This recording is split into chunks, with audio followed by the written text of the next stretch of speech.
వైఎస్ఆర్సీపీ ఎమ్మెల్యేలు చాలా కాలం తర్వాత అసెంబ్లీలో అడుగు పెట్టబోతున్నారు. ఆంధ్రప్రదేశ్ అసెంబ్లీ బడ్జెట్ సమావేశాల సందర్భంగా సభకు హాజరవుతున్నారు. ఈసారి ఉభయ సభలను ఉద్దేశించి గవర్నర్ ప్రసంగానికి హాజరయ్యేందుకు వైఎస్ఆర్సీపీ సిద్ధమైంది.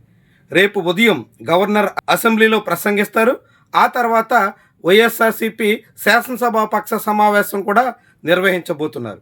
అయితే కేవలం తొలి రోజు గవర్నర్ ప్రసంగం వరకు మాత్రమే సభకు హాజరవుతారా, కాకుంటే ఆ తర్వాత కూడా సభకు హాజరయ్యే యోచనలో ఉన్నారా అన్నది ఆసక్తికరమైనటువంటి అంశం. గడిచిన 2 ఏళ్లుగా ఆంధ్రప్రదేశ్లో పాలక కూటమి విపక్ష వైఎస్ఆర్సీపీ మధ్య ప్రతిపక్ష హోదా విషయంలో వాగ్వాదాలు జరుగుతున్నాయి. వివాదం నడుస్తుంది. అది ఏకంగా ఏపీ హైకోర్టు వరకు కూడా వెళ్ళింది. ఆంధ్రప్రదేశ్ అసెంబ్లీలో మరో పక్షం ఏది విపక్షంలో లేదు కాబట్టి ఏకైక ప్రతిపక్ష పార్టీగా తమకు హోదా ఇవ్వాల్సిందే అన్నది వైఎస్ఆర్సీపీ వాదన. అయితే విపక్ష హోదా కావాలంటే కనీసంగా 10% సీట్స్ అయినా ఉండాలి కాబట్టి అలాంటివి లేవని అధికార కూటమి నేతల వాదన. అయితే అలాంటి నిబంధనలు లేవు కాబట్టి ఇవ్వాల్సిందే. గతంలో ఇచ్చిన అనుభవాలు ఉన్నాయి. ఢిల్లీ లాంటి చోట్ల కేజ్రీవాల్ గవర్నమెంట్ ఉన్నప్పుడు బీజేపీకి ఇచ్చినటువంటి చరిత్రను కూడా వైఎస్ఆర్సీపీ ప్రస్తావిస్తుంది. అయితే ఈ విషయం మీద ఏపీ హైకోర్టులో జగన్మోహన్ రెడ్డి నేరుగా పిటిషన్ వేశారు. జగన్మోహన్ రెడ్డి వేసిన పిటిషన్ మీద ఏపీ అసెంబ్లీ స్పీకర్కి హైకోర్టు నోటీసులు ఇచ్చింది. అయితే ఆ నోటీసులకి సమాధానం చెప్పకుండా జాప్యం చేస్తూ కాలయాపన చేస్తూ వివాదం న్యాయస్థానంలో పరిష్కారం కాకుండా అడ్డుకుంటున్నారన్న వాదన కూడా ఉంది. ఇదంతా ఒకవైపు జరుగుతుండగానే అసెంబ్లీలో సభకు రానటువంటి ఎమ్మెల్యేల మీద చర్యలు తీసుకుంటాం అంటూ టీడీపీ నాయకత్వం బెదిరించింది. కూటమి నాయకత్వం అనేక రకాల ప్రకటనలు కూడా చేసింది. సభకు హాజరు కావటం లేదు కాబట్టి ఆ 11 మంది ఎమ్మెల్యేల మీద అనర్హత వేటేసి ఉప ఎన్నికలు కూడా వెళతాం అనేటువంటి రీతిలో ఆరంభంలో చాలా ఆర్భాటపు ప్రకటనలు అయితే వచ్చాయి. కానీ అవేమీ ఆచరణకు నోచుకోలేదు. అలాంటి అవకాశం కూడా లేదని ఇప్పటికీ గుర్తించినట్టుగా కనిపిస్తుంది. నిజానికి ఎవరైనా సభ్యుడు అసెంబ్లీ స్పీకర్కి సమాచారం ఇవ్వకుండా ఏకంగా 60 రోజుల పాటు కంటిన్యూగా సభ గైర్హాజరైతే అప్పుడు ఆయన మీద చర్యలు తీసుకోవడానికి అవకాశం ఉంటుంది. చర్యలు తీసుకోమని కానీ తీసేసుకోవాలని కానీ ఎక్కడా లేదు. తీసుకోవడానికి అవకాశం ఉంటుంది. మరి అలాంటి పరిస్థితి ఇప్పటి వరకు ఆంధ్రప్రదేశ్ అసెంబ్లీ 60 రోజుల పాటు సమావేశమైన దాఖలాలే లేవు కాబట్టి అధికార కూటమికి వచ్చే అవకాశం లేదు.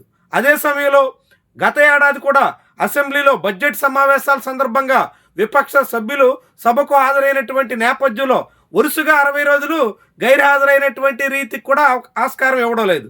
ఈ తరుణంలో వైఎస్ఆర్సీపీ సభ్యుల మీద అనర్హత వేటు వేయడానికి అసెంబ్లీ స్పీకర్కి అవకాశం చిక్కడం లేదు. అది అయ్యన్న పాత్రుల్లో అసహనానికి కూడా కారణమవుతుంది. అందుకే ఆయన సభకు రాకుండా వేతనాలు తీసుకుంటున్న సభ్యుల మీద చర్యలు తీసుకోవాలి అంటూ ఆ అంశాన్ని ప్రివిలేజ్ కమిటీ ముందుకు తీసుకొచ్చారు. ఆ తర్వాత జాతీయ స్థాయిలో జరుగుతున్నటువంటి వివిధ అసెంబ్లీ స్పీకర్ల సమావేశంలో ప్రస్తావించారు.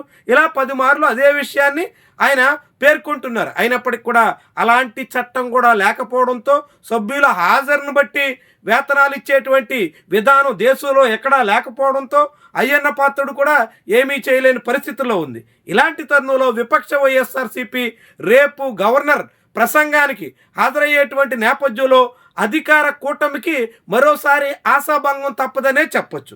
గవర్నర్ ప్రసంగాన్ని ఎమ్మెల్సీలతో కలిసి వైఎస్ఆర్సీపీ ఎమ్మెల్యేలు అడ్డుకునే ప్రయత్నం కూడా చేసేందుకు అవకాశం ఉంటుంది. ఇప్పటికే ఆంధ్రప్రదేశ్లో ఆర్థిక పరిస్థితి అగమ్య గోచరంగా ఉందని జగన్మోహన్ రెడ్డి నేరుగా అధికారిక డేటాను ప్రస్తావిస్తున్నారు.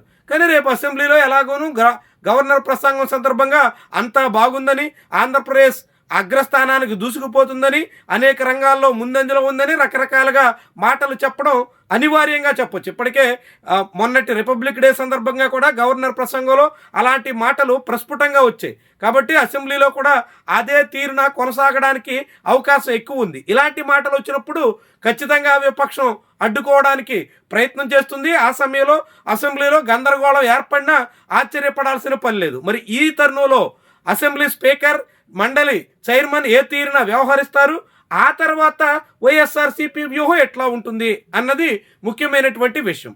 సభకు ప్రశ్నార్థాల సమయానికైనా వస్తారా, హాజరవుతారా, లేకుంటే మొత్తంగా కేవలం గవర్నర్ ప్రసంగంతో మాత్రమే సరిపెడతారా అన్నది రేపు శాసనసభాపక్ష సమావేశంలో వైఎస్ఆర్సీపీ వెల్లడించేదానికి అవకాశం అయితే కనబడుతోంది.